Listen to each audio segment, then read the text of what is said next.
उसके लिए भी सरकार को एक ये प्लान बनाना था कि ये जो डेवलपमेंट के काम हो रहे हैं इसके लिए मैंने हर वक्त यही कहा है कि अगर आप एक चीज़ सरकार या यहाँ की ज़िला इंतज़ामिया भी ये फैसला ले सकती है कि ये मेरी पंचायत बबोर है, यहाँ पे आपने शिवा से ये जो ऑडिट वाला लाना है, शिवा से 4 बंदे यहाँ पे निगरान रखने हैं, जो यहाँ की मार्च एंडिंग में यहाँ का जो बायोडाटा, यहाँ की फाइल, यहाँ के कामों की नज़र गुजर करेंगे और बबोर के बंदों को वहाँ पे भेजना है। उससे क्या होता है कि थोड़ा सा यहाँ की जब बच्चे वहाँ पे थोड़ा सा एक्टिव हो जाएंगे और वहाँ के बच्चे यहाँ एक्टिव हो जाते हैं, उससे भी चोरी चकारी जो है बंद हो जाती है। होटल डोडा दरबार आपकी खिदमत में मुकम्मल इंतजाम के साथ पेश कर रहा है। बिना दूर गए ही शादी और महफिलों के आला इंतजाम अब आपके डोडा में।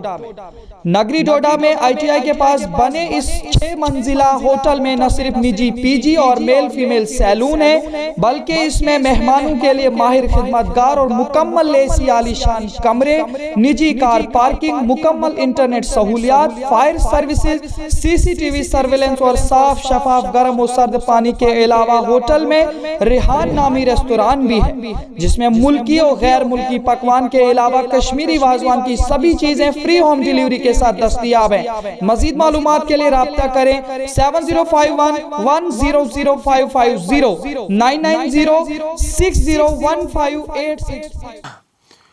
सबसे पहले मैं आपका शुक्रिया अदा करता हूं कि आपने कम नोटिस में हमारे बुलाने पे आप यहां पे आए। सबसे पहले मैं अपना तारुफ कराऊंगा। मैं मोहम्मद सदीक, सरपंच बबोर वाल जम्मू कश्मीर पंचायत कॉन्फ्रेंस का चुनाव इंचार्ज, और मेरी दाईं जानब श्री अंग्रेज सिंह जी जो सोशल एक्टिविस्ट हैं डोडा के, और बाएं जानब यहाँ पे संदीप कुमार जी जो यहाँ पे सोशल एक्टिविस्ट हैं। आज हमारे प्रेस कॉन्फ्रेंस का बुलाने का मुद्दा और मकसद ये है कि आया दिन एक गरीब जनता जो है बहुत सारी मुश्किलातों का सामना कर रही है। सबसे पहली मुश्किलात जो आम जनता को हो रही है, एक मनरेगा जो हमारी स्कीम थी, Mahatma Gandhi national rural employment guarantee act, जो सरकार को जो सरकार यहाँ के जनता को आश्वासन दिलाती थी, एक यकीन दिलाती थी कि आप कुछ भी हो, कोई भी समस्या हो, आपको हमने 100 दिन का रोज़गार फराहम करना ही करना है और आपको 7 यौम के अंदर हम आपके खातों में पैसा जमा करेंगे। लेकिन पिछले 4-5 महीनों से देखने को मिल रहा है कि एक तो 40% प्लान ही हमें दिया गया था, प्लान के साथ साथ जो यहाँ की गरीब जनता ने काम किया था, यहाँ के मजदूर तबका ने काम किया था, जिन्होंने 100 दिन का रोज़गार भी लगाया था, उनके खातों में पिछले 4 महीनों से कोई भी पैसा नहीं आ रहा है। तो हम आपके इस प्रेस कॉन्फ्रेंस के ज़रिए सरकार तक ये मैसेज देना चाहते हैं कि जिन गरीब जनता ने काम किया है, जिन मजदूर तबका ने काम किया है, उनके खातों में कम से कम वो 100 दिनों के जो पैसे हैं वो मिलने चाहिए। तो एक हमारी एक ये समस्या थी, क्योंकि यह समस्या जो है ये हर एक इंसान के, चाहे वो रूलिंग में हो, चाहे वो अपोजिशन में हो, चाहे किसी भी तबके से हो, ये समस्या हर एक उस इंसान की है। दूसरी समस्या जो हमारी प्रेस कॉन्फ्रेंस दिलाने का मुद्दा व मकसद था वो ये था कि जब 2014 में यहाँ पे लोगों ने एक विकल्प चुना, यहाँ की कांग्रेस जो मेन स्ट्रीम पावर थी उसको साइड लाइन करके यहाँ पे बाहरी अक्सरियत से 300 से आंकड़ा पार करके यहाँ पे भारतीय जनता पार्टी को मंजर आम पे लाया और यहाँ की पार्लियामेंट में उसको कुछ बोलने का मौका दिया। तो यहाँ के जो प्राइम मिनिस्टर हमारे श्री नरेंद्र मोदी जी हैं, उन्होंने लोगों को एक आश्वासन दिलाया था कि सबका साथ और सबका विकास और सबका विश्वास लेकर हम चलेंगे। और उन्होंने यहाँ की जनता से एक वादा किया था कि आपको 2022 तक हम जितने भी कच्चे मकान हैं उन मकानों को पक्का करेंगे। लेकिन आया दिन देखने को मिल रहा है कि वो मकानात जो ज़ेर तामीर, तो 97 घरों का नाम इंदराज हुआ था, लेकिन कुछ सालों के बाद यहाँ पे जब वो लिस्ट आई तो 69 ही घर वहाँ पे सेंक्शन हो गया है। लेकिन आज तक टिल डेट तक यहाँ की गरीब जनता बेचारी दरबदर है। अब बारिशों का मौसम है, लोगों को मकान गिरने वाले हैं। अगर आप देखेंगे कि एक कमरा है और उस एक कमरे में वो खाना भी बना रहे हैं, उसी एक कमरे में एक सो भी रहे हैं। अगर कोई मेहमान आएगा तो मजबूरन उन लोगों को दूसरे लोगों के घरों में वो दस्तक देनी पड़ती है कि हमारे मेहमान को आप अपने घरों में रखें। आज तक वो जो मकान जो है ज़ेर तामीर नहीं हो पा रहे हैं। हमने कई बार सरकार के सामने ये वाहगुजार की कि उन लोगों को कम से कम वो जो PMAY आवास प्लस की आपने वो जो योजना चलाई थी वो तो पाए तकमील तक पहुंचाया जाए। आपने एक नारा दिया था कि 2022 तक हम लोगों को पूरा मकान यानी पूरे मकान पक्के मकान देंगे,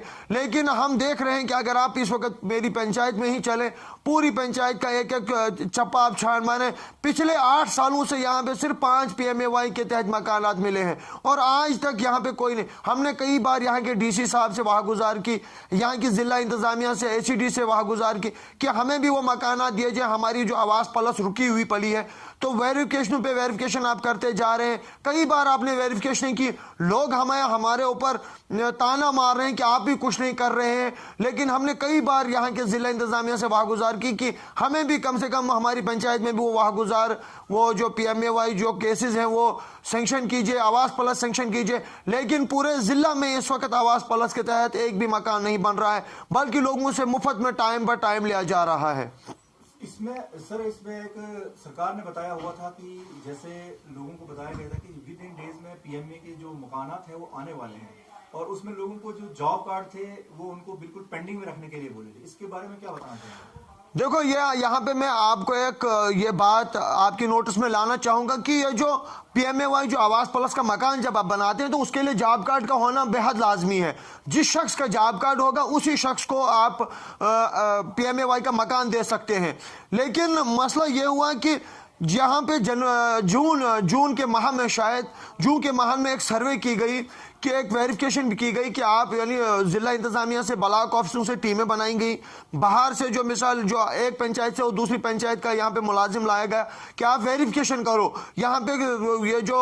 इसको कहेंगे कि लिहाज मत किया है इन्होंने किसी के साथ, कोई उनको अपना वोटर है, कोई इनको अपना बंदा है उसको इन्होंने रखा है और कोई गरीब है उसको काट रहे हैं। जब यहाँ से वेरिफिकेशन होके गई, जून में कहा कि जुलाई में आएगा, जुलाई में कहा कि अगस्त में आएगा, तो क्योंकि लोग तो इससे आश्वासन में थे कि हम अपना, क्योंकि एक टेक्निकल, क्योंकि पहले भी 40% ही प्लान था, अब एडिशनल प्लान आ रहा है। देखो अगर आप जनवरी में सरकार हमें जनवरी के पहले हफ्ते में अगर यहाँ की जिला इंतजामिया या सरकार हमें एडिशनल प्लान अप्रूव करके दे दी, अगर सरकार सीधा बोलेगी, अगर यहाँ की जिला इंतजामिया सीधा बोलेगी कि जनाब हम आपको आवास प्लस नहीं देंगे, हम लोगों को इस विश्वास में तो नहीं रख सकते हैं कि आपके मकान आने वाला है। जब हमारा एडिशनल प्लान आएगा, उस एडिशनल प्लान में क्या होगा कि हम उस जो जॉब कार्ड होल्डर है उसकी फैमिली जो होती है उस एडिशनल प्लान में उसको एडजस्ट करके उसको भी मार्च तक 100 दिन का रोजगार फराहम कर सकते हैं।